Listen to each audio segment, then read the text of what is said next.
Hey guys, and welcome back to the sixth.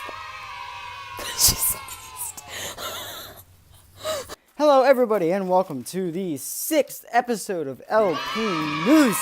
Got a lot of stuff to go over today. Woo! I am hyped up. All right, volleyball games. Let's see. There was a volleyball game on Thursday. Yeah, Thursday. Definitely Thursday. Varsity against some school that was like green and yellow. They actually had really cool uniforms. Really like. We lost, but here's some awesome footage of that game that I took myself.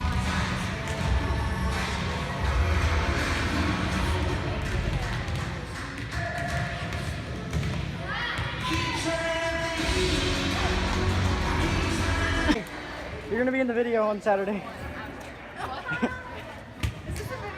Yeah, it's gonna be. I guess I'm amazing at volleyball. Yeah.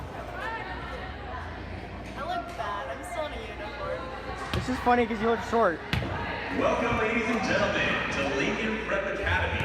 This varsity volleyball matchup between the visiting Santan Roadrunners and your Lincoln Lightning.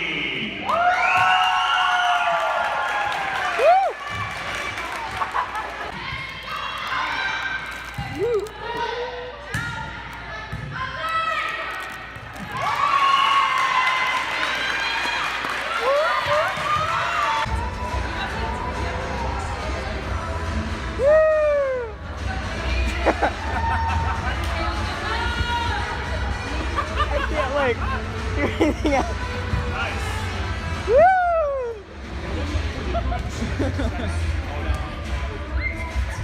You better not show me this. Stop!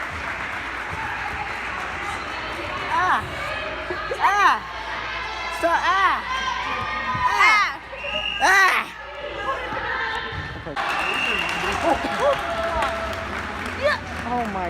Ow! Didn't actually hurt. But... I gotta get out of here.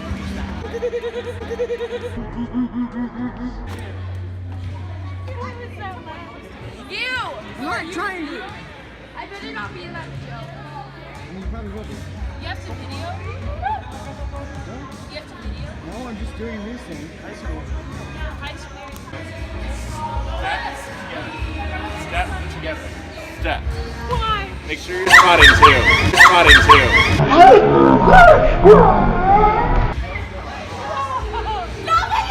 Pretty cool. Pretty cool. We also had some flag football games, which we lost pretty much all of them so far. I'm beginning to interview people about extracurricular activities and the management of it by the school. Basically, a lot of people are just saying they don't think the management is good. They say that they like what they're trying to do, but the management just isn't good at all. Videos?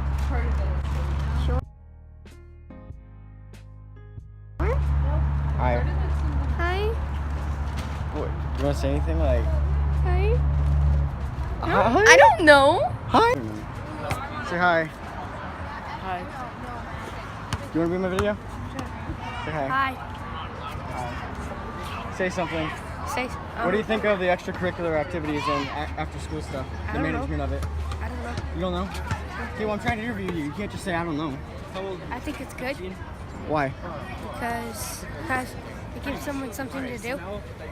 So I sit around and be But the management of it is really lacking. You're terrible. I can't even interview you. People are making fun of me that I always use jazz music and in my videos, and I'm going to continue to use jazz music because I like it.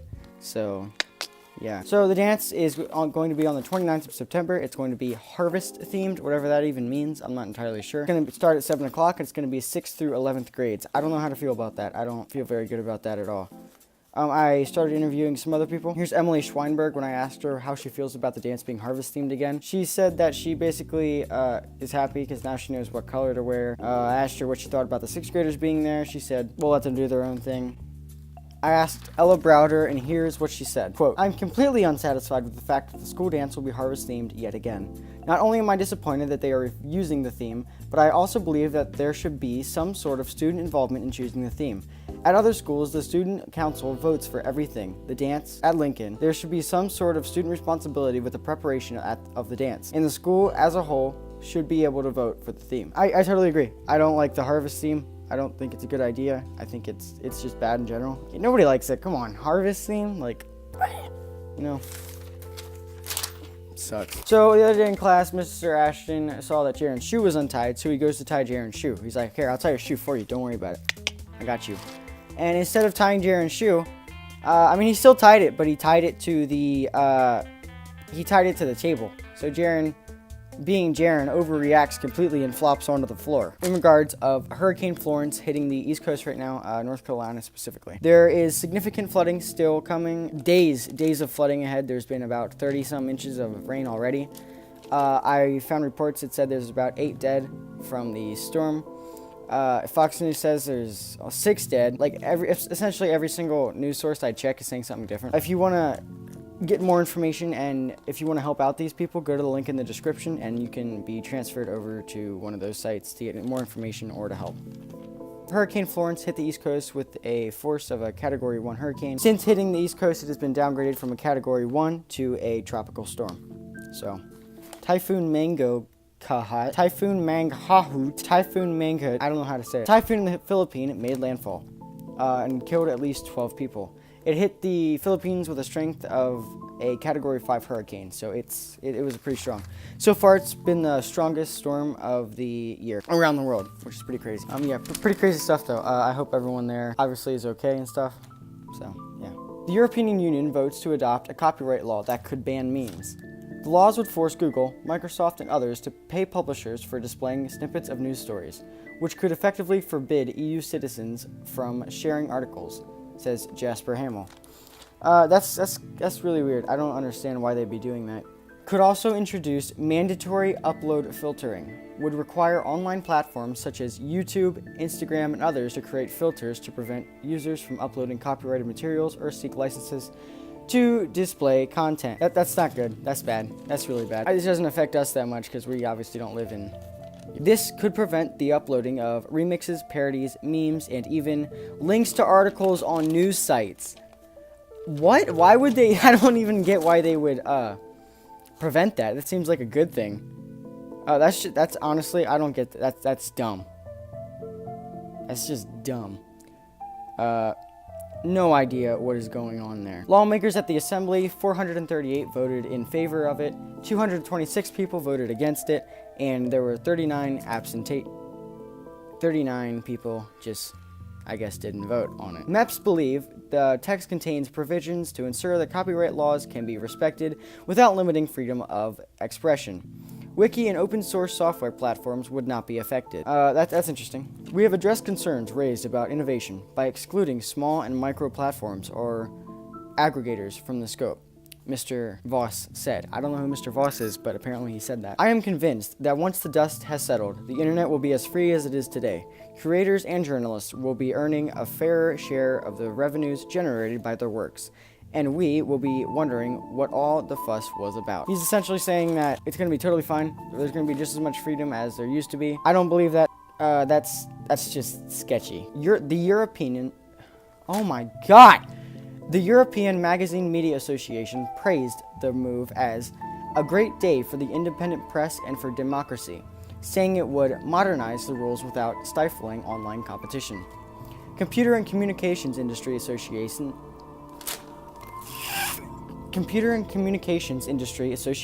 said it would undermine free expression online and access to information. It is unknown if it will be introduced to the UK after Brexit. So yeah, like I said, a lot of people, even huge organizations, are saying it's an undermining to freedom of expression. Very, very weird. But I'll continue reporting on this as I get more info about it. So, yeah.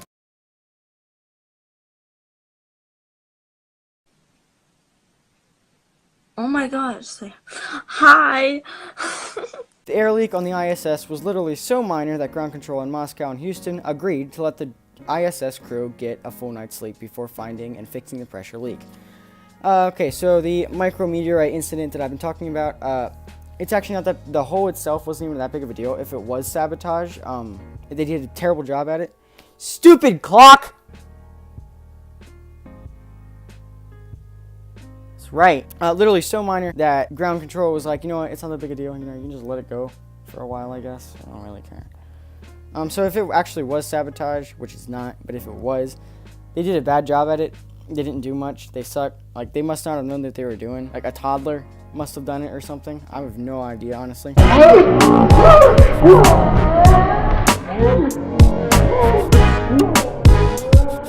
In Massachusetts, more than 8,000 people were forced to leave their homes after mysterious gas explosions. Homes erupting in flames from natural gas explosions. Crazy. The governor has declared a state of emergency because houses are blowing up. This is ridiculous. 60 to 80 structures suddenly burst into flames. Why is this happening? Oh my god! Houses are just blowing up! Jeez! Firefighters and fire departments in the area are overwhelmed because there's so many houses blowing up. At least 12 buildings left smoldering because they blew up. Okay, so this is really funny, okay? Like, this guy is like a jerk. Steve Brandt, President, Columbia Gas of Massachusetts, says, "We are sorry. We're sorry and deeply concerned about the inconvenience. This is the sort of thing that a gas distribution company hopes never happens." I just want to point out that he says, "We're sorry and deeply concerned about the inconvenience." We're sorry that your house blew up. That's an inconvenience. Nobody wants that. So we're sorry that happened to you. Hopefully it gets better, though. This is something a gas company hopes never happens. Really, that's something nobody. Why are their houses blowing up? Fix it! Jeez, they're warning residents not to return home unless they are with a gas company representative. Seriously? Don't go home unless you're with a gas company representative. Like, honestly, you're out getting groceries and then, like, you're getting told, you know what, just don't come home. You might die. Your house might blow up. Like, seriously? What the heck? The Trump administration might be sending out a U.S. cell phone test alert on Thursday. So I don't know what this is going to look like. It's basically just going to be an alert saying, like, this is a U.S. national alert thing. It's just test us and don't do anything about it. You're fine. Yeah, so we'll see if that actually happens. If it does happen, I'll definitely report on it then. A solar observatory in New Mexico is evacuated for a week, and the FBI is investigating. No one knows why. No one is saying why it was evacuated, though. This observatory in New Mexico is only 2.5 hour drive away from Roswell, which is where Area 51 is, as everyone knows, because it's so secretive. But it was evacuated, and no one is saying why. Scientists and personnel were commanded last week to leave at once. A week later, the facility remains vacant. Basically, guards outside of it with, like, police tape and stuff who were guarding it. And somebody asked them, you know, what's going on? And they said, one of them said, "We don't know anything. We're just as curious as everyone else." Even, I guess, supposedly they don't even know what's going on. A spokeswoman that works for the company that runs the facility says they were addressing a security issue and gave no other information other than, "I can tell you, it definitely wasn't aliens." That's what they all say. Okay, name one person who has said, "Oh, it wasn't aliens," that was telling the truth. You can't. It doesn't happen. If someone says, "It was aliens," it was aliens. We know that from Mr. Harry, because he's like, "Not that I would know what aliens look like." And then, because now we know, he knows what aliens look like. It's that simple. A volunteer fire chief claimed that the FBI had told him that there had been a credible threat at the facility. Security issue. I'm not entirely sure what a credible threat is in a place like that. It's kind of weird, honestly. Look, I got this, though. So,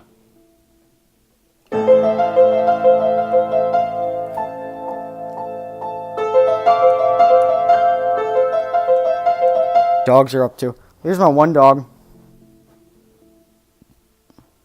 Oliver. News. You're trash.